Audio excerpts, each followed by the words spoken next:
Arc 2 chapter 17। एक नया दिन, एक नई शुरुआत। जॉन और उसकी 6 वाइफ्स हेप्टागन की तरह एक टीम बनाकर दुनिया में होप और प्रोग्रेस फैला रही थी। बैकग्राउंड में फॉर्चूना की वही वार्निंग गूंजती है। वो तुम्हारे फ्लॉस को एम्पलीफाई करेंगे, तुम्हारे दोस्तों को तुम्हारे खिलाफ करेंगे। जॉन थोड़ा अनईजी लगता है, जैसे दिल में एक हवा चल रही हो। सीन कट होता है बिजी पोर्ट पे। डुबोई शिपिंग के एको शिप्स समुद्र में चल रहे होते हैं। फिर एकदम से सब बिगड़ जाता है। ट्रैकिंग सिस्टम से शिप्स गायब हो जाते हैं। तेल की डिलीवरीज, फ्यूल्स की डिलीवरीज गलत जगह पर रीडायरेक्ट हो जाती हैं। और फिर न्यूज़ में टॉक्सिक वेस्ट, वर्कर से ज़बरदस्ती काम करवाना, ऐसे डुबोई शिपिंग को लेकर र्यूमर्स फैल जाते हैं। और बैकग्राउंड में डार्क क्लाउड्स, कैओस का फील। इसाबेला का एम्पायर हिल रहा था। उनके स्टडी रूम में इसाबेला घूम रही है। उसका नॉर्मली काम फेस अब गुस्से और फ्रस्ट्रेशन से भरा है। इसाबेला जॉन से कहती है, यह सब इम्पॉसिबल है, ये डेटा करेक्ट नहीं है, हमारे सभी रूट्स बिगड़ रहे हैं, कंपटीशन मैजिक स्पीड से आगे बढ़ता जा रहा है, ये टीम ही अब मुझ पर डाउट कर रही है, यह किसी नाइटमेयर से कम नहीं है। भी जॉन के कानों में एक क्रीपी विस्पर सुनाई देती है, जैसे हवा में कोई अंधेरा बोल रहा हो। आवाज़ जॉन से कहती है, देखा जॉन, कैसे कॉमर्स भी ग्रीड और परसोना से करप्ट हो सकता है, तुम्हारी बैलेंस टूटेगी।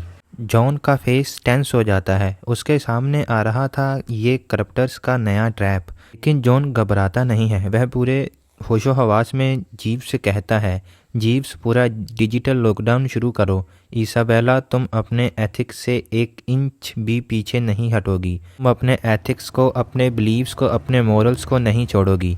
यह वही चाहते हैं कि तुम shortcuts low. Don't do it, trust me, मुझ पर भरोसा करो इसाबेला। टेंस और सीरियस माहौल में इसाबेला कंफ्यूज्ड है, पर उसे जॉन पर भरोसा है। अगले कुछ दिन जॉन हमेशा इसाबेला के साथ रहता है।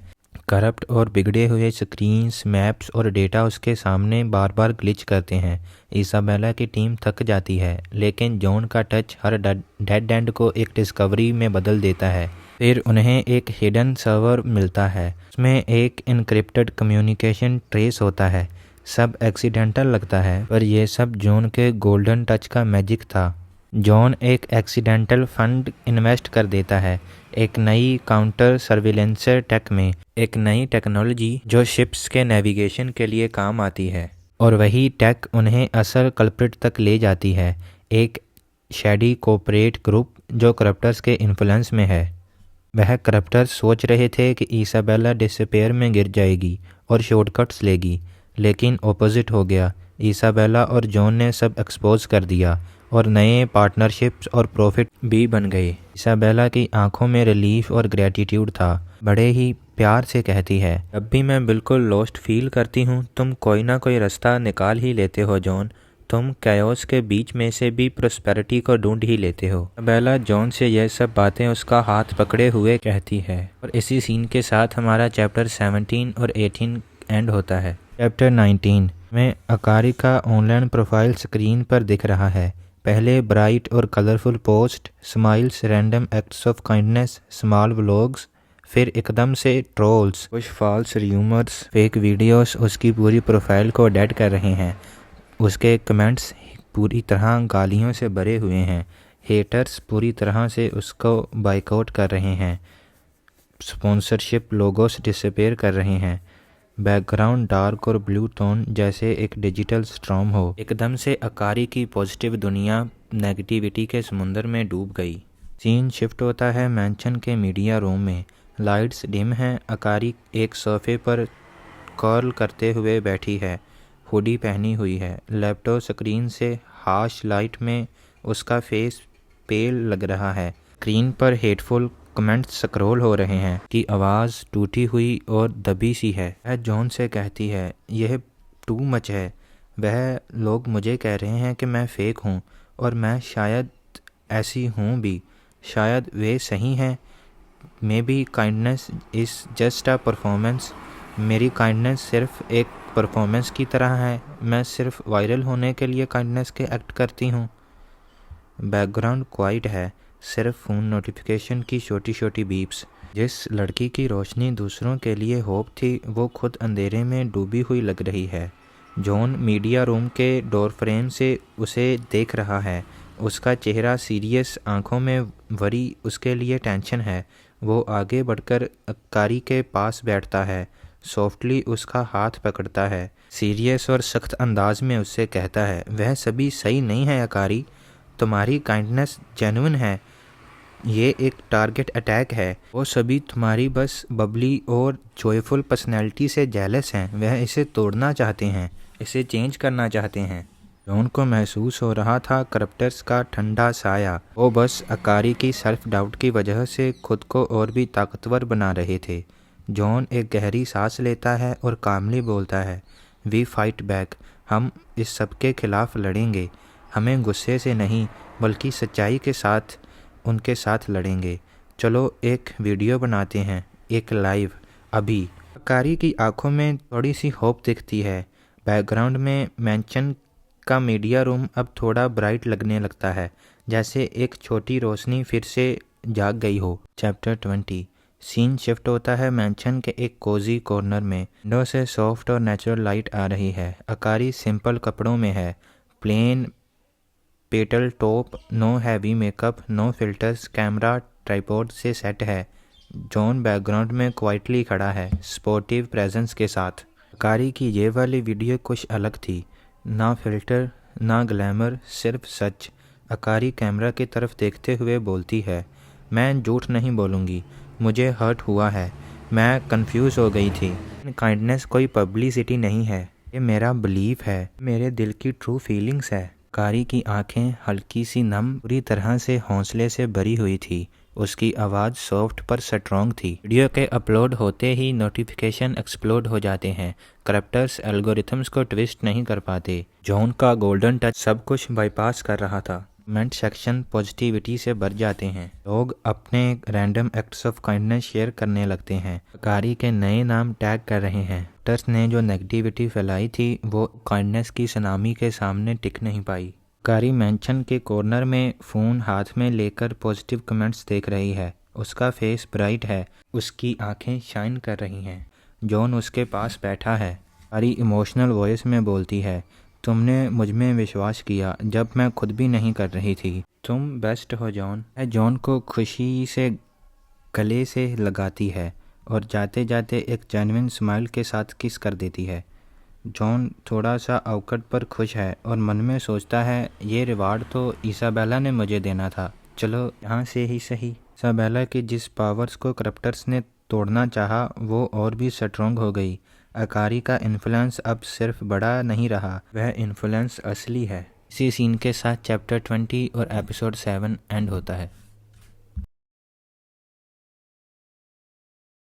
चैप्टर 21। इन शुरू होता है प्रिया के हाईटेक लैब के इंटीरियर से। स्क्रीन्स और होलोग्रामिक प्रोजेक्शन सब जगह ग्लो कर रहे हैं। प्रिया की परफेक्ट एआई सिस्टम में ग्लिचेस आने लगते हैं। फसलें बर्बाद हो रही थी, रिसोर्सेस और भी ज़्यादा लग रहे थे और एआई से सोल्यूशन बताने लगती है जो एक दूसरे को अपोज कर रहे थे, जो एक दूसरे के ही खिलाफ थे। सब कुछ आउट ऑफ कंट्रोल लग रहा था। प्रिया का फेस स्ट्रेस्ड और डरा सा था।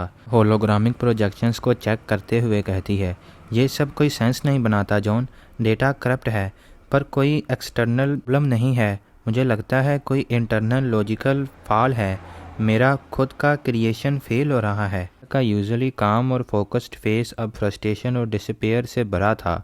उसकी अपनी इंटेलिजेंस भी उस पर डाउट करने लगी थी। उनको जहाँ पर भी महसूस होता है करप्टर्स का इनविजिबल टच, कि इंटेलिजेंस और उसकी खुद की अपनी ब्रिलियंस ही उसके खिलाफ काम कर रही थी। अगर प्रिया कंट्रोल नहीं करेगी तो पूरा सिस्टम फेल हो सकता है। जॉन आगे बढ़कर प्रिया के शोल्डर्स पर हाथ रखता है, उसको काम और रीअश्योरिंग टोन में कहता है, यह तुम्हारा दोष नहीं है प्रिया, यह फ्लॉ तुम्हारी वजह से नहीं है, यह एक्सटर्नल अटैक है। चलो एक साथ कोड को लाइन बाय लाइन देखते हैं। प्रिया एक लंबी सांस लेती है। एक्सप्रेशन थोड़े वरीड है पर इस बार डिटर्मिनेशन भी है। अपने हाथों को कीबोर्ड पर रखती है, आइस को स्कैनिंग होलोग्राम प्रोजेक्शन पर। प्रिया का माइंड अभी भी केओस में था, पर जॉन के सपोर्ट से उसने एक प्लान बनाया, ग्लिचेस का सोर्स ढूंढना और सिस्टम को बचाना। चैप्टर 22। प्रिया के लैब में कंसोल के सामने जॉन कैजुअली एल्गोरिथम्स को एनालाइज कर रहा था। उनके गोल्डन टच ने एक्सीडेंटली एक हिडन पैराडॉक्स को हाईलाइट किया। यह बग्स नहीं, क्रिप्टर्स का ट्रैप था। एआई के कोर में हिडन लॉजिकल प्रोसेसिंग में एरर्स। प्रिया का फेस अब फोकस था, उसकी आइज वाइड ओपन होती हैं, एक्सप्रेशन शॉक्ड पर एक्साइटेड। वह रियलाइजेशन से कहती है, ये इंटरनली हिडन फ्लॉ है, ये सिग्नेचर क्रिप्टर्स का है जो मेरी कोडिंग स्टाइल को मिमिक कर रहे हैं।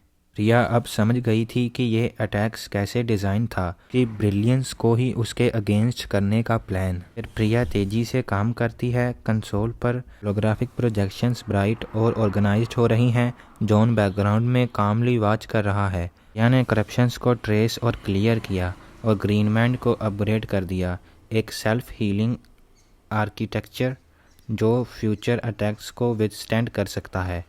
इनोवेशन का पावर अब और ज़्यादा स्ट्रॉन्ग और खुद पर निर्भर हो गया। यह जॉन की तरफ देखती है, आंखों में रिस्पेक्ट और थोड़ा एडमायरेशन। यह जॉन के हाथ को टच करते हुए कहती है, जहाँ पर लोगों को सिर्फ कयोस दिख रहा था, तुमने वहाँ पर पैटर्न्स देखे जॉन। तुमने वह छुपे हुए एरर्स को ढूंढने में मेरी मदद की।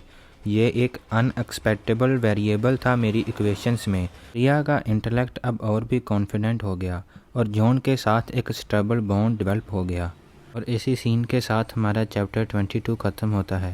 चैप्टर 23। फियोना का लैब मशीन्स इन्वेंशंस ब्लूप्रिंट से भरा हुआ था, पर सडनली फियोना के इन्वेंशंस फेल होने लगे।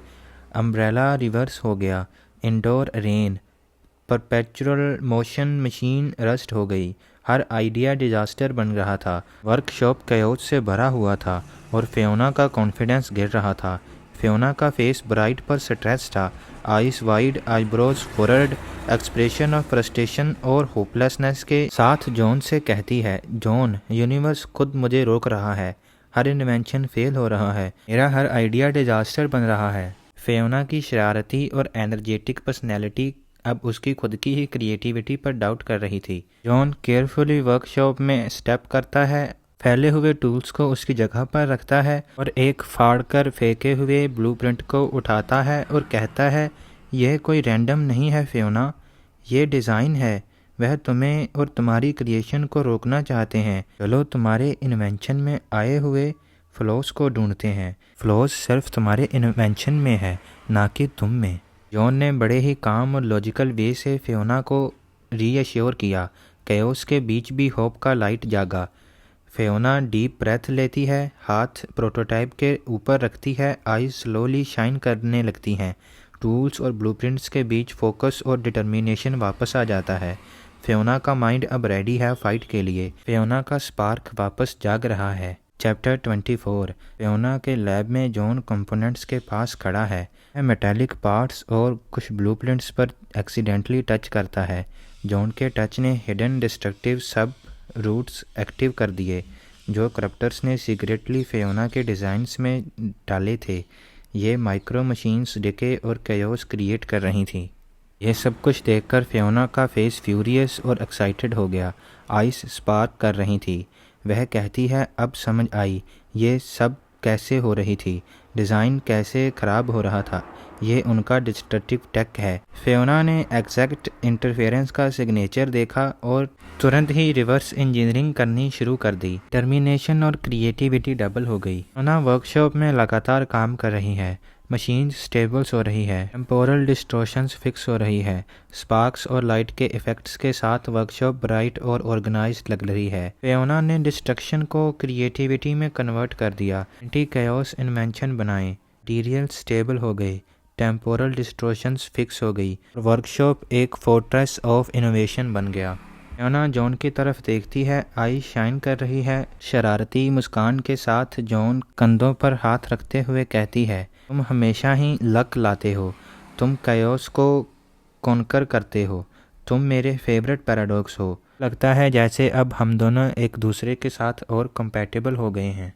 फियोना का क्रिएटिव पावर अब और भी स्ट्रॉन्ग हो गया और जॉन और फियोना का रिश्ता अब और भी प्लेफुल और स्ट्रॉन्ग दिख रहा है। कयोस भी बस अब उनके लिए अपॉर्चुनिटी बन गया है। चैप्टर 25 आन्या का energy crisis.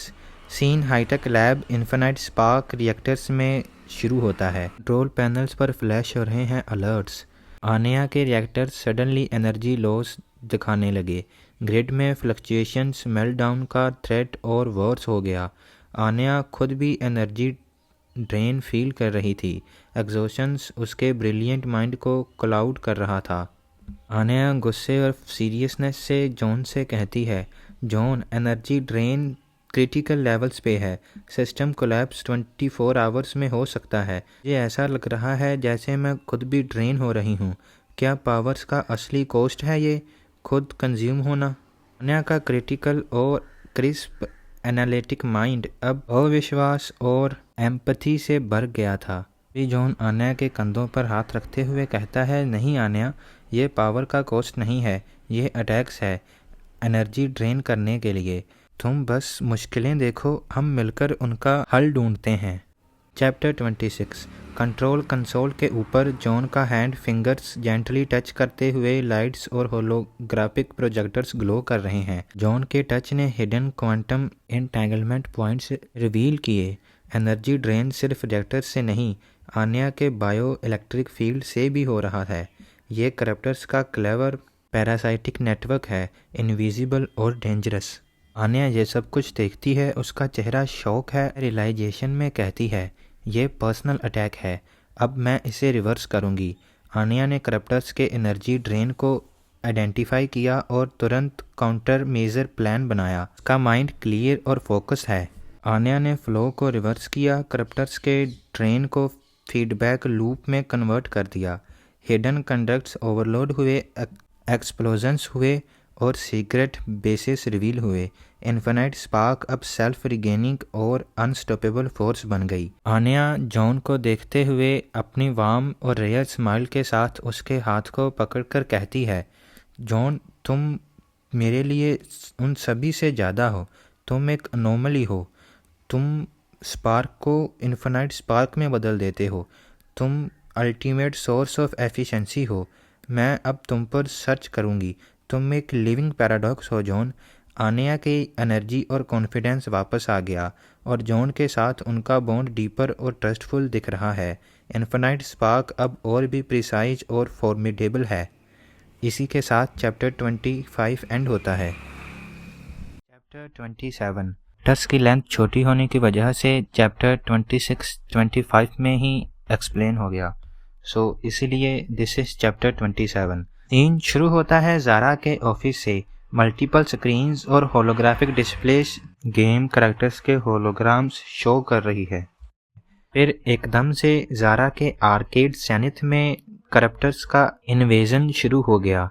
AI virus codes में घुस गए, लेकिन यह सिस्टम को क्रैश नहीं कर रहे, सिर्फ प्लेयर्स के बिहेवियर को मैनिपुलेट कर रहे हैं। अलायंस ब्रेक हो रही है, प्लेयर्स ट्रस्ट लूज कर रहे हैं। ज़ारा का माइंड सिर्फ लॉजिक और ऑर्डर समझता है, अब उसको भी कयोस समझ नहीं आ रहा। ज़ारा का फेस टेंस है, ग्लोइंग आइज के साथ और फ्रस्ट्रेशन के साथ वह जॉन को कहती है, जॉन, डेटा कुछ करेक्ट नहीं है। यह डेटा एक दूसरे को ही अपोज कर रहा है। कोई ओवरराइड ब्रीचेस नहीं है, पर प्लेयर्स इरेशनल बिहेव कर रहे हैं। अलायंस बिना रीजन क्रम्बल हो रही है। They are trying to break fair play. मेरी स्ट्रेटजी फॉल हो रही है। अब मैं नेक्स्ट मूव को प्रिडिक्ट नहीं कर पा रही। ये तो ऐसा है जैसे मैं भूतों से फाइट कर रही हूँ। यारा यूजुअली कैलकुलेटिंग और काम है, लेकिन अब फ्रस्ट्रेशन और टेंस उसके अंदर है। लॉजिक को भी डाउट होने लगे हैं। जॉन ज़ारा के साइड में खड़ा है, हाथ जेंटली माउस पर रखता है और कहता है, उनकी स्ट्रेटजी बस तुम्हें खुद पर डाउट करवाना है। तुम मुझे इलॉजिकल पैटर्न शो करो और यह देखो कि तुम्हारी स्ट्रेटजी कहाँ पर ब्रेक डाउन हो रही है। हम इस ग्लिच को ढूंढेंगे और इसको पूरी तरह से सॉल्व करेंगे। जॉन की शांत और कॉन्फिडेंट अप्रोच ज़ारा को थोड़ा रिलैक्स करने में हेल्प करती है। वह दोनों इलॉजिकल पैटर्न्स को फाइंड करना स्टार्ट करते हैं और इसी के साथ चैप्टर 27 एंड होता है। चैप्टर 28 सीन क्लोजअप होता है। जॉन के हाथ माउस पर हैं, होलोग्रामिक्स कोड और डिजिटल प्रोजेक्शंस ग्लो कर रहे हैं। जॉन के गोल्डन टच ने क्वांटम इंक्रिप्शन की में मिनिएचर फ्लक्चुएशंस को हाईलाइट किया, जो जारा के एडवांस एआई के लिए भी इनविजिबल थे। ये कोई रैंडम एरर्स नहीं, स्ट्रेटजी से प्लेस्ड पैराडॉक्सेस थे जो प्लेयर्स को कंफ्यूज कर रहे थे और पर्सोना को चेंज कर रहे थे। जारा एंग्री पर फोकस्ड फेस के साथ जॉन को कहती है, ये जिसने भी जानबूझकर मेरा काम बिगाड़ना चाहा है, मैं सबको अब रिवर्स करूंगी। जारा ने कोड को आइडेंटिफाई किया और तुरंत काउंटर स्ट्रेटजी डेवलप की। जारा ने कोड को क्लियर या डिलीट नहीं किया, उसने बड़ी ही चालाकी से कोड को रिवर्स कर दिया। उसने मैनिपुलेशन को कोऑपरेशन और ट्रस्ट में चेंज कर दिया। जारा स्क्रीन्स और कंसोल के ऊपर काम कर रही है। प्लेयर्स का ट्रस्ट और कोऑपरेशन राइज कर रहा है। होलोग्राफिक प्रोजेक्शन पॉजिटिव और ऑर्गेनाइज्ड लग रहे हैं। आर्केड जेनिथ अब एक फोर्ट्रेस बन गया। मैनिपुलेशन के अगेंस्ट जारा की स्ट्रेटजी और प्रोफाउंड और अनब्रेकेबल बन गई। सिस्टम एक्टिव प्लेयर्स पे हुई मैनिपुलेशन को ठीक कर रहा है। जारा जॉन को देखती है रेयर और रेडिएंट स्माइल के साथ और देखते हुए कहती है, तुम एक अल्टीमेट वाइल्ड कार्ड हो जॉन। मेरे एल्गोरिथम्स जो इस सब को प्रेडिक्ट करने में असफल रहे वो तुमने प्रेडिक्ट कर दिया, पर इस सब से अब हम सब ने एक परमानेंट स्ट्रेटेजिक अलायंस बना ली है। अगर मैं सही बोलूं तो हम सबकी कंबाइंड प्रोबेबिलिटी ऑफ सक्सेस बहुत ज़्यादा है। इस बार हम सब मिलकर हैट्रिगोरस, उसकी करप्शन और उसके करप्टर्स सबको हरा देंगे। जारा और जॉन का बॉन्ड अब और भी डीपर है। उनकी कंबाइंड ब्रिलियंस से आर्केड जेनिथ और इनकी अलायंस अब और भी स्ट्रॉन्ग है। और इसी सीन के साथ चैप्टर 28 एंड होता है। चैप्टर 29। करप्टर्स अब और भी बोल्ड हो गए। इंडिविजुअल डिस्पेयर फेल हुआ, अब ब्रूट फोर्स और केओस के साथ अटैक कर रहे हैं। इसाबेला के शिप्स पायरेट्स के अटैक फेस कर रहे हैं। इको फ्यूल सिस्टम्स पर अटैक हो रहा है। अकारी के लाइव इवेंट्स अब मॉब हो रहे हैं। उन्हें बैन किया जा रहा है या हैक्स की वजह से जैसे न तैसे रोका जा रहा है। प्रिया के अर्बन फार्म्स में भी दिक्कत की जा रही है। फ्योना के वर्कशॉप्स पर रेड हो रही हैं। आन्या के रिएक्टर्स एनर्जी वेपन्स से अटैक हो रहा है। जारा के डाटा सेंटर्स को अब टारगेट किया जा रहा है। अब करप्टर्स शिप नहीं रहे, उनका गोल क्लियर है, सिर्फ तबाही और तबाही। इसाबेला, प्रिया, अकारी, जारा, फियोना, आन्या सब अपने अपने फील्ड्स पे टेंस और इस सब के लिए रेडी हैं। सभी पर अब एक साथ अटैक किया जा रहा है। उन सभी के बस हौसलों को, उनके इमोशंस को और उनके फीलिंग्स को, इमोशंस को कैसे न कैसे तबाह करने की योजना है। सभी हीरोइंस के सपनों को तबाह कर उनका मेंटल ब्रेकडाउन करने की योजना है। जॉन के हाउस में जारा चिल्लाकर कहती है, उनके तरीके नए हैं पर उनका गोल वही है, डिसअपीयर। अब रेडी हो जाओ।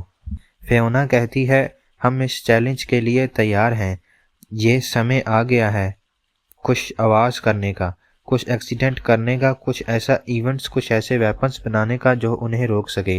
हेप्टागन अलायंस मेंशन, जहाँ कहीं जॉन का मेंशन अब एक वार रूम बन गया है। जॉन के गाइडेंस में सब मेंबर्स अपनी फुल पोटेंशियल पर रेडी हैं। एनर्जी और डिटर्मिनेशन की सेंस फुल ऑन फील हो रही है। जॉन का इंट्यूशन और प्लानिंग अब डायरेक्ट और प्रिसाइज है। हर अटैक का रिस्पॉन्स कोऑर्डिनेटेड, ऑलमोस्ट इम्पॉसिबल लग रहा है। मेंशन में टेंशन और एनर्जी दोनों हाई हैं। चैप्टर 30। जॉन के हाथ कंट्रोल्स और स्क्रीन्स पर हैं और उसके हाथों से निकल रही है गोल्डन ग्लो, जो टेक इफेक्ट्स को हाईलाइट कर रहे हैं। जॉन का गोल्डन टच अब कॉन्शियसली एक्टिव है। इसाबेला के शिप्स के लिए इंस्टेंट शील्ड टेक्नोलॉजी डेवलप हुई। अकारी की पब्लिक स्पेसेस अब पॉजिटिव एनर्जी फोर्स फील्ड से प्रोटेक्टिव है। प्रिया के फार्म्स में अब क्रॉप्स सेफ हैं। फियोना के workshop anti chaos tech self replicating gadgets बनकर अटैक को कंफ्यूज कर रहे हैं। आन्या का रिएक्टर्स अब इनकमिंग एनर्जी और ज़्यादा पावरफुल हो गया है। जारा के डेटा सेंटर्स अटैकर्स को डेटा लूप में स्टक कर रहे हैं। जॉन ने हर मेंबर के यूनिक पावर और एसेट्स को एम्पलीफाई किया, टर्निंग करप्टर्स से अटैक यूजलेस हो गए। कयोस सेंस अब पॉजिटिव एनर्जी और स्मार्ट डिफेंस में कन्वर्ट हो गया। उन खुशी और एक्साइटमेंट में कहता है, इसाबेला देखो, हमने उनके अटैक्स ही उनके खिलाफ कर दिए। हेप्टागन अलायंस की यूनिटी और जॉन का गाइडेंस अब सब अटैकर्स के अगेंस्ट अनस्टॉपेबल बन गया। सबके फेसेस पे कॉन्फिडेंस और डिटर्मिनेशन दिख रहा है। हेप्टागन अलायंस ने पहला कोऑर्डिनेटेड ब्रूट अटैक का रिस्पॉन्स परफेक्टली दिया, लेकिन क्रप्टर्स अब भी पीछे नहीं रहेंगे और इसी सीन के साथ चैप्टर 30 खत्म होता है। चैप्टर 31 हेप्टागन या जॉन के मैंशन का वार रूम। ज़ारा और प्रिया स्क्रीन्स के सामने डिम लाइट्स और टेंशन में हैं। क्रप्टर्स अब सिर्फ शैडो फिगर्स नहीं रहे, उनका इन्फ्लुएंस बोल्ड और डायरेक्ट हो गया है। सिटीज में नेगेटिव सर्जेस, लोगों में सडन एम्पैथी और ऑर्गेनाइज्ड फियर कैंपेन्स, सब उनका काम है। ज़ारा डिजिटल अटैक्स के सिग्नेचर्स ट्रैक कर रही है। ज़ारा की स्क्रीन पर एक अजीब सिंबल दिखता है। ये सिर्फ कोई हैक नहीं, ये एक तरह का रिचुअल है, एक ऐसी चीज जो सिंबल और रास्ता दोनों ही है। सिंबल किसी पुरानी बर्बाद हो चुकी स्क्रिप्ट जैसा लग रहा है। कमरे में हल्की काली लहरें चल रही हैं। या हिस्टोरिकल डेटा में इस सिंबल का मतलब ढूंढ रही है। रिया कहती है इस सिंबल में कोई ह्यूमन कल्चर मैच नहीं करता, इसका एनर्जी पैटर्न एट्रिगोरस की विस्पर्स से मैच करता है। लेडी फॉर्चूना अपीयर होती है और जॉन को बताती है जॉन क्रप्टर सिर्फ एजेंट नहीं है, ये कल्ट है। एट्रिगोरस को वर्शिप करते हैं, वर्ल्ड के negative emotions fear, anger, lust, greed, इन सभी को स्ट्रेंथन कर कर कलेक्ट करते हैं और फिर इन सभी का इस्तेमाल कर कर अपना अटैक करते हैं।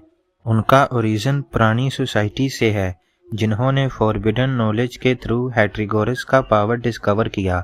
उन्होंने डिसपेयर को अपना पावर समझा और फर्स्ट डिसाइपल्स बन गए। उन बड़ी सी हैरानी से कहता है तो वो लोग एक्टिवली डिसपेयर क्रिएट कर रहे हैं और भी बोल्ड और ताकतवर होते जा रहे हैं।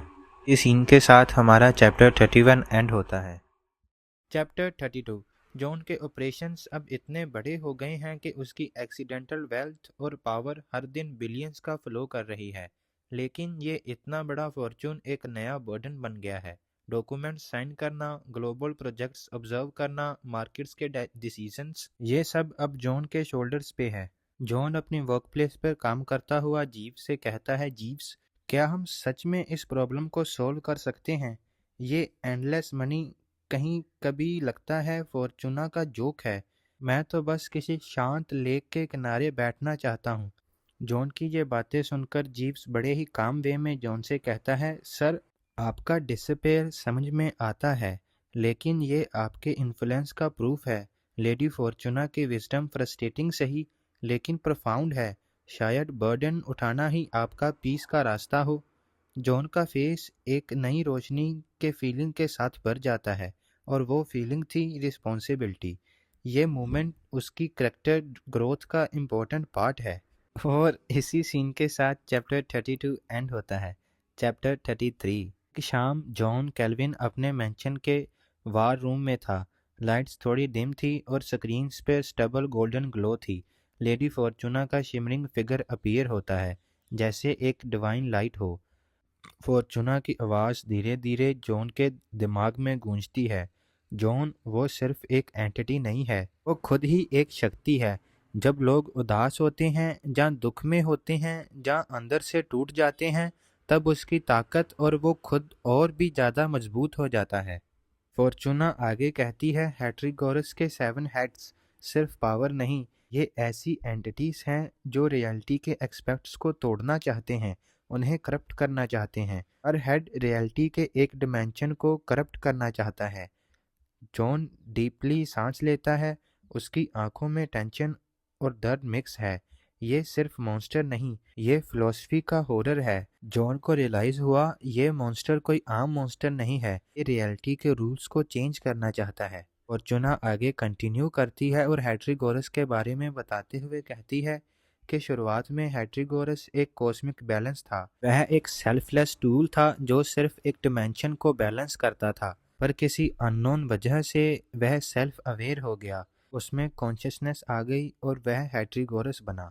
उसने अपनी डिमेंशन तोड़ दी और खुद को 7 एस्पेक्ट्स में डिवाइड कर दिया, ताकि वो हर बैलेंस चीज को करप्ट कर कर अपने अंदर समा सके, उसको अपना हिस्सा बना सके। और फॉर्चूना की इसी एक्सप्लेनेशन के साथ चैप्टर 33 एंड होता है। चैप्टर 34 सीन शुरू होता है ज़ारा से। ज़ारा अपने हाईटेक डिजिटल सेटअप में होलोग्राफिक स्क्रीन्स के साथ बैठी थी। वह स्कैन कर रही थी करप्टर्स के नेटवर्क को पूरे फोकस के साथ। ज़ारा ने टाइट वॉइस में बोला, जॉन, ये सिर्फ अटैक्स नहीं है, यह ग्लोबल स्ट्रक्चर है। ये लोग प्लान करते हैं, एंटिसिपेट करते हैं, और ये हर जगह हैं। गवर्नमेंट्स, कॉर्पोरेशंस, मीडिया, सब कुछ इन्फ्लेट किया है। जॉन ने स्क्रीन्स पे स्प्रेड कनेक्शंस देखे, जैसे एक स्पाइडर वेब पूरे ग्लोब में फैला हुआ हो। जॉन को ये रियलाइज़ हुआ कि ये बैटल सिर्फ उसकी वाइफ्स को प्रोटेक्ट करने के लिए नहीं है, बल्कि एक ग्लोबल डिसअपीयर को रोकने का है। उसको सभी हीरोइंस के साथ साथ पूरे वर्ल्ड को भी प्रोटेक्ट करना है। ज़ारा जब करप्टर्स के बारे में और भी ज़्यादा सर्च करती है तो वह यह देखकर हैरान हो जाती है कि करप्टर्स ऑर्गेनाइज्ड हैं। वह मल्टीपल्स इंडिपेंडेंट ऑपरेटिंग सेल्स की तरह वर्क करते हैं, पर एक सेंट्रल शैडो लीडरशिप भी है। उनका हर एक मूव केयरफुली प्लान्ड है और ये लॉन्ग टर्म है। ज़ारा कहती है, यह लोग बहुत पहले से ही ग्लोबल नेटवर्क्स और इंस्टीट्यूट्स में फैल चुके हैं। जॉन अपने फोरहेड को रब करते हुए कहता है, यह इंडिविजुअल अटैक्स नहीं है, ये एक पूरा इंफ्रास्ट्रक्चर है। ये वर्ल्ड के एक डार्क नेटवर्क के जैसा है, जो पूरे वर्ल्ड को ही डिसअपीयर में डालना चाहता है। मैंशन का वार रूम थोड़ा डार्क है। स्क्रीन्स का ब्लू लाइट उनके फेसेस पे रिफ्लेक्ट हो रहा है। जॉन का एक्सप्रेशन सीरियस है। और इसी सीन के साथ चैप्टर 34 एंड होता है। चैप्टर 35 सीन शुरू होता है फियोना के नए वर्कशॉप में, जहां क्रिएटिविटी का स्टॉर्म चल रहा है। हर जगह इन्वेंशन है, हर डिवाइस एक अलग एनर्जी पल्स निकाल रही है। फियोना अपनी टेम्पोरल फैब्रिक लूम के साथ काम कर रही है। फियोना की टेम्पोरल फैब्रिक लूम अब एकदम स्टेबल है और एक वाइब्रेंट पॉजिटिव एनर्जी जनरेट कर रही है। अभी जॉन फियोना की लैब में आता है। फियोना एक्साइटेड है और जॉन को अपनी लेटेस्ट इन्वेंशन दिखाते हुए कह रही है, ये छोटा गैजेट एक पर्टिकुलर जगह में क्रिएटिविटी एनर्जी को एम्पलीफाई करेगा। और फिर जॉन की तरफ प्यार से देखते हुए कहती है, जॉन, तुमसे पहले मेरे आइडियाज दुनिया के अगेंस्ट स्ट्रगल करते थे, लेकिन अब तुम उन्हें परफेक्ट प्लेस में ला देते हो। तुम सिर्फ फंड नहीं करते, तुम उन्हें रियल बनाते हो। फॉर्चूना का एक्सप्रेशन एकदम जेंटल है। नॉर्मली शरारती आइस अब थोड़ी सॉफ्ट है। जॉन का हार्ट थोड़ा वार्म होता है और उसका गोल्डन टच यहाँ काम कर रहा है, क्रिएटिविटी को और भी एम्पलीफाई कर रहा है।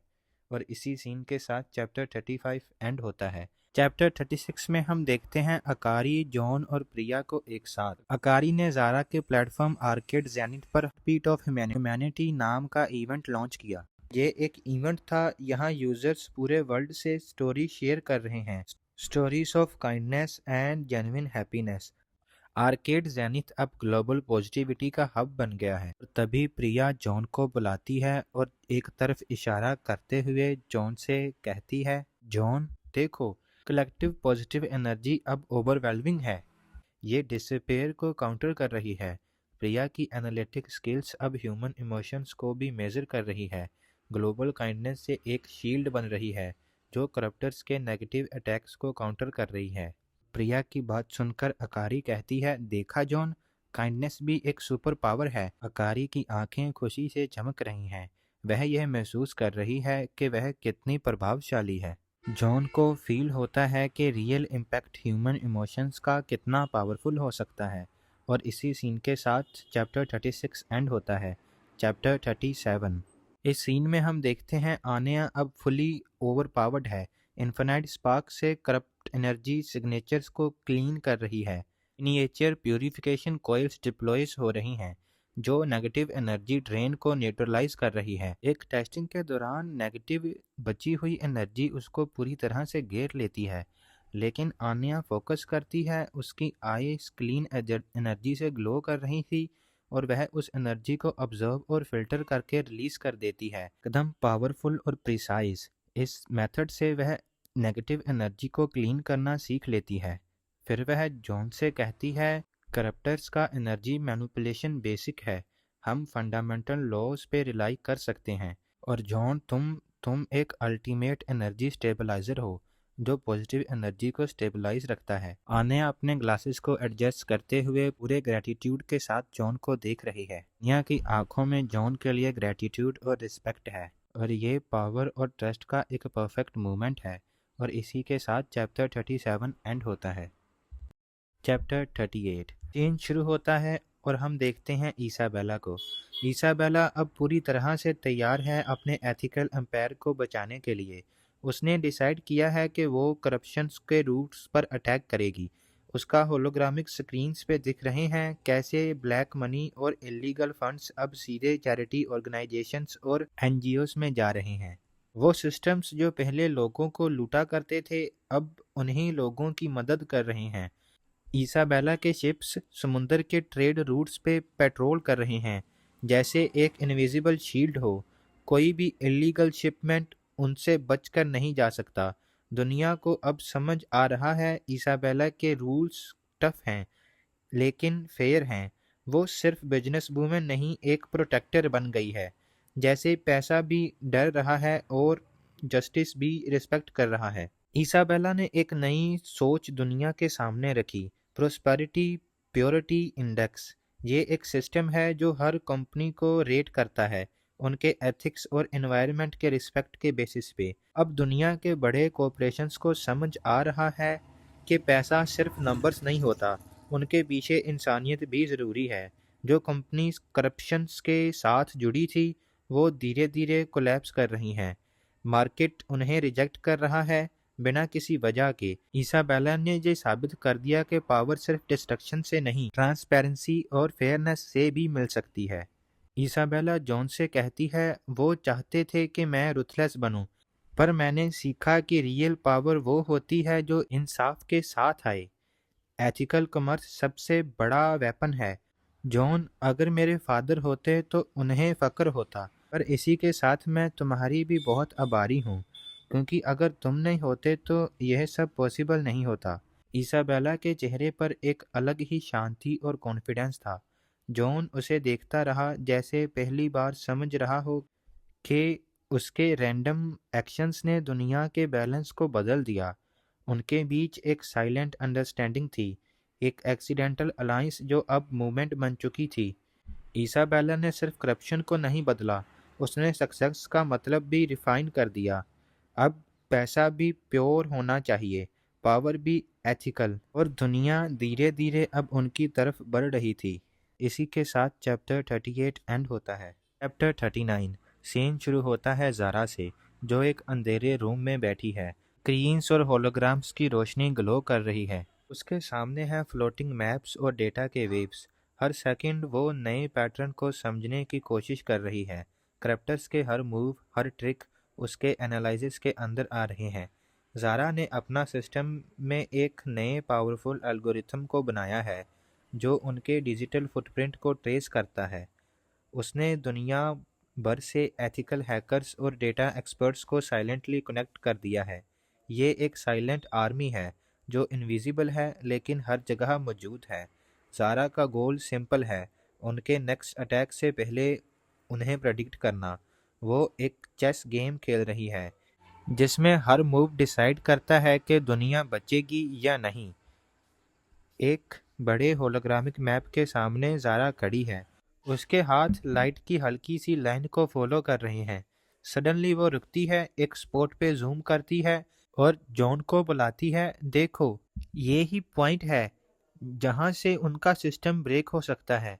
ज़ारा कहती है क्रैप्टर का सिस्टम पहले स्ट्रांग लगता है लेकिन उनके पैटर्न्स पूरी तरह से इनविंसिबल नहीं है, उनके पैटर्न्स अडेप्टेबल नहीं है। ज़ारा समझाती है कि उनका कंट्रोल एक इल्यूजन है, उनकी स्ट्रैटेजी सिर्फ लॉजिक पे चलती है और लॉजिक प्रिडिक्टेबल होता है, लेकिन इंसानी इमोशंस और कैओस अनप्रिडिक्टेबल होता है, और ये सब ही उनकी सबसे बड़ी वीकनेस बन सकता है।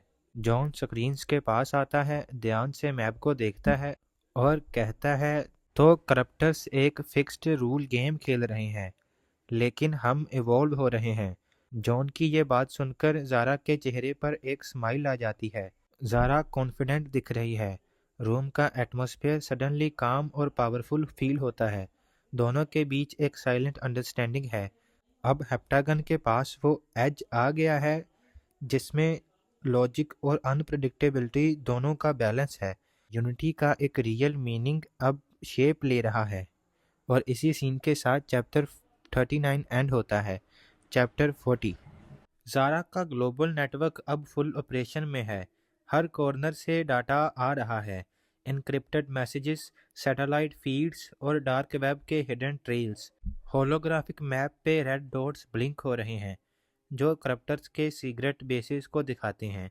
अब उन्हें हाइड रखना मुश्किल लग रहा है। ज़ारा की इंटेलिजेंस वेब ने फाइनली उनके टॉप लीडर्स का पैटर्न चेक कर लिया है। ये वो लोग हैं जो पीढ़ियों से हेट्रिगोरस के लिए काम कर रहे हैं। हर ग्लोबल क्राइसिस के पीछे उनके इन्फ्लुएंस है। अब उनका मास्क गिर गया है।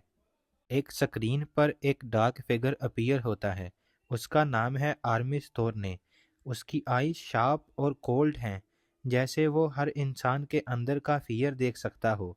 बैकग्राउंड में पुरानी पोर्ट्रेट्स और रिकॉर्ड्स फ्लैश करते हैं जो उसके सेंचुरीज पुराने पावर्स गेम्स को दिखाते हैं। आर्मीज का ब्रीफ सिंपल लेकिन टेरिफाइंग है। इंसानियत का ये ऑर्डर और पीस उसकी सबसे बड़ी वीकनेस है।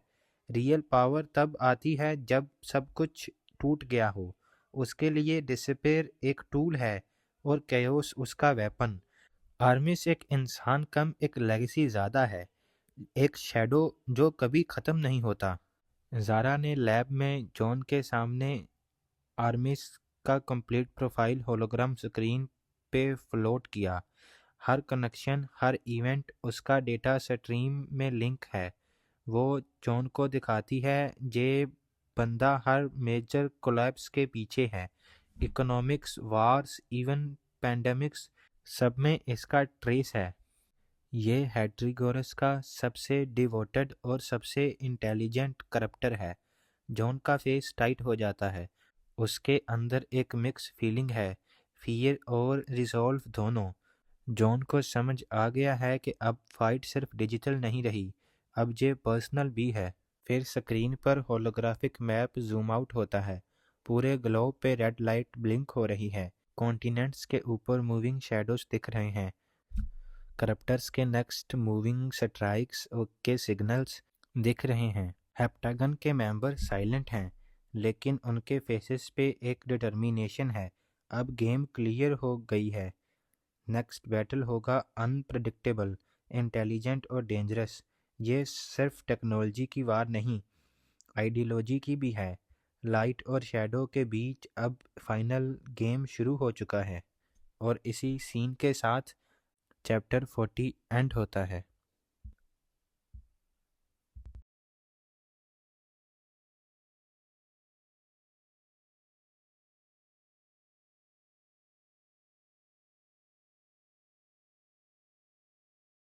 चैप्टर 41। रात का समय है। जॉन अपने स्टडी रूम में बैठा है। टेबल पे बुक्स, ब्लूप्रिंट्स और कुछ मॉडल्स पड़े हुए हैं। रूम में सॉफ्ट लैंप लाइट जल रही है। बाहर से एक हल्की हवा की आवाज़ आ रही है। सब कुछ नॉर्मल लग रहा था।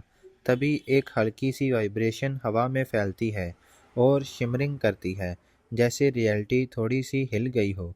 और फिर धीरे धीरे लेडी फॉर्चूना अपीयर होती है, एक डिवाइन लाइट के साथ। उसकी ग्रीन आंखें पहले जैसी शरारती नहीं हैं, बल्कि सीरियस और कंसर्न से भरी हुई है। फॉर्चूना की प्रेजेंस से पूरा रूम एक वार्म ग्लो में आ जाता है, जैसे टाइम रुक गया हो। जॉन क्वाइटली उठता है। उसकी आंखों में सरप्राइज और रिस्पेक्ट दोनों है। फॉर्चूना का एक्सप्रेशन काम है, लेकिन उसकी आइज में एक हैवी थॉट छुपा हुआ है। उसे देखकर लगता है कि कुछ बहुत बड़ा होने वाला है। फॉर्चूना हवा में फ्लोट कर रही है। उसके हाथ के आसपास हल्की गोल्डन लाइट मूव कर रही है। वो जॉन के डेस्क के ऊपर रुकती है और अपने हाथ से एक विजन प्रोजेक्ट करती है। रूम के बीच में एक होलोग्राफिक इमेज अपीयर होती है, डार्क वोटेक्स सिंबल्स और एक स्ट्रेंज एनर्जी जो स्लोली स्प्रेड हो रही है। ये हेट्रिगोरस का विजन है।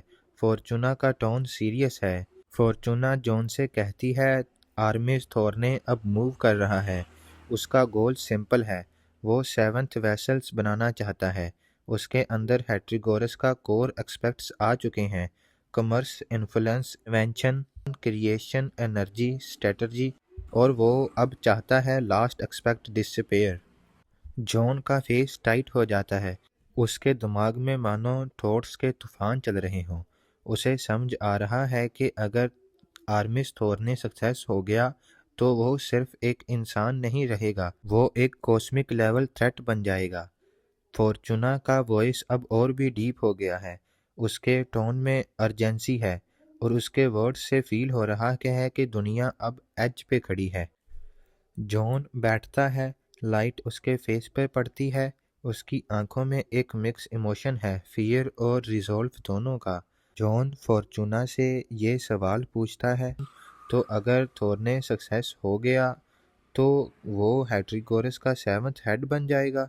फॉर्चूना कहती है, नहीं जॉन, उसका प्लान उसके खुद के डिस्ट्रक्शन का रीजन बनेगा। हेट्रिगोरस एक हंगर है, प्योर कंजप्शन। अगर थोर ने वेसल बनने की कोशिश करेगा तो हेट्रिगोरस पहले उसे कंज्यूम करेगा और फिर पूरे डायमेंशन को। तुम समझते नहीं हो जॉन, तुम उसके ओपोजिट हो। तुम्हारा गोल्डन टच सिर्फ गोल्ड नहीं, वो बैलेंस और प्रोस्पेरिटी और हैप्पीनेस का एसेंस है। तुम ही 7th एक्सपेक्ट हो, वो फोर्स जो डिसअपेयर को काउंटर करता है। रूम में साइलेंस छा जाता है, सिर्फ लैंपलाइट और फॉर्चूना का सॉफ्ट ग्लो दिख रहा है। जॉन का फेस पेल है, लेकिन उसके आईज में डिटर्मिनेशन जल रहा है। अब उसे अपनी रियल होने का एहसास हो रहा है। वो अब सिर्फ एक ब्रिलियंस नहीं, एक कॉस्मिक प्रोटेक्टर भी है। और इसी सीन के साथ चैप्टर 41 एंड होता है। चैप्टर 42। फॉर्चूना अब थोड़ा मूव करती है और अपने हाथ से एयर में एक और विजन बनाती है। उस विजन में है कुछ ब्लैक वॉइड्स, ब्रोकन रियलिटीज और एंशियंट सिगल्स, और उन सभी से डार्क एनर्जी निकल रही है।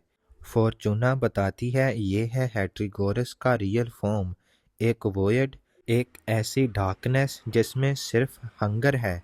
फिर फॉर्चूना कामली एक्सप्लेन करती है कि जब कोई वर्ल्ड, सिस्टम या इंसान में इम्बैलेंस बढ़ता है, नेगेटिविटी, ग्रीड, डिसअपेयर जैसा, तो हेट्रिगोरस उन सब का एसेंस ऑब्जर्व करता है। उसके पावर्स बढ़ते हैं। ये क्रिएचर कभी क्रिएट नहीं करता, सिर्फ कंज्यूम करता है। हर एक हेड उसका एक्सटेंशन है, एक ऑर्गन जो उसके हंगर को फीड करता है। फिर फॉर्चूना अपने हाथ उठाती है और एयर में 6 ग्लोइंग ऑर्ब्स अपीयर होते हैं। हर एक ऑर्ब एक हेड को रिप्रेजेंट कर रहा है। हर ऑर्ब के अंदर एक डिफरेंट टाइप ऑफ केओस दिख रहा है, greed, control, rage, dissipation, isolation, disappear. Fortuna softly बोलती है, ये 6 हेड्स अलग अलग होस्ट में शिप गए थे। जब कोई हेड अपने होस्ट को पूरी तरह कंज्यूम करता है तो वो हेट्रिगोरस को और स्ट्रॉन्ग बनाता है। अगर ये सब 6 हेड्स एक्टिवेट हो जाएं और तुम 7th एक्सपेक्ट जहाँ किसी वजह से करप्ट हो जाओ, जहाँ डिस्ट्रॉय हो जाओ, तो हेट्रिगोरस पूरे डिमेंशन क्रॉस करके सब कुछ खा जाएगा। जॉन की आंखें वाइड हो गई हैं, उसका फेस पेल हो गया है। उसके अंदर एक कोल्ड सा फियर है, लेकिन उसके अंदर एक स्पार्क भी है, एक डिसीजन का। उसे समझ आ गया है कि ये फाइट सिर्फ बिजनेस का या टेक्नोलॉजी का नहीं है, ये एग्जिस्टेंस की वार है। इसी सीन के साथ चैप्टर 42 एंड होता है। चैप्टर 43। लेट नाइट है। जॉन अपने स्टडी रूम में बैठा है। डेस्क पे पेपर्स, होलोग्राफिक स्क्रीन्स और वर्ल्ड मैप्स, सब कुछ स्कैटर्ड हैं। कॉफ़ी कोल्ड हो चुकी है। उसकी आंखों के नीचे डार्क सर्कल्स हैं। फॉर्चूना के वर्ड्स अब भी उसके दिमाग में घूम रहे हैं। हर दिन नए रिपोर्ट्स आते हैं, अटैक्स, मैनिपुलेशन, ग्लोबल केओस। उसकी अपनी वॉइस के साथ लाइट हार्टेड कन्वर्सेशंस अब कम हो गई हैं। उसका ज़्यादातर टाइम अब साइलेंट स्ट्रेटजी सेशंस और डीप कैलकुलेशन में जाता है। अब वो सिर्फ एक बिजनेसमैन नहीं, एक एक्सेस बन गया है जो रियलिटी को स्टेबल रखता है। लेकिन ये बर्डन उसके शोल्डर्स पे हैवी लगता है। फिर अगले सीन में डोर क्वाइटली खुलता है। जीव्स अंदर आता है, अपने हैंड्स में एक कप ऑफ हर्बल टी लेकर।